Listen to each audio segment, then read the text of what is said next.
मूल प्रतिनिधी शेती संदर्भातील ऑनलाईनचे काम करून परत जात असताना दोन दुचाकीची समोरासमोर धडक बसल्याने 2 जण जागीच ठार झाल्याची घटना मूल मारोडा मार्गावरील बलकीदेवजवळ बुधवारी दुपारी 1 वाजता दरम्यान घडली.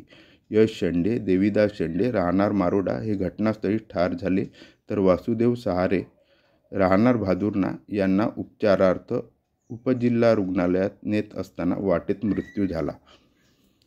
मूल तालुक्यातील मारोडा येथील यश शेंडे आणि वडील देवीदास शेंडे हे दोघेही वडील मुलगा शेती संदर्भातील ऑनलाईनचे काम करण्यासाठी मूल येथे दुचाकीने आले होते.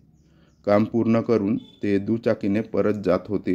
दरम्यान भादुर्णा येथील वासुदेव सहारे हे मूलच्या दिशेने येत असताना मूल मारोडा मार्गावरील बलकीदेवजवळ दुचाकीचा समोरासमोर धडक बसल्याने यश शेंडे आणि देवीदास शेंडे राहणार मारोडा हे घटनास्थळीच ठार झाले, तर वासुदेव सहारे राहणार भादुर्णा यांना उपचारार्थ उपजिल्हा रुग्णालयात नेत असताना वाटेतच मृत्यू झाला.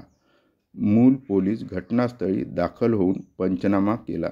पुढील तपास पोलीस निरीक्षक विजय राठोड यांच्या मार्गदर्शनाखाली सुरू आहे.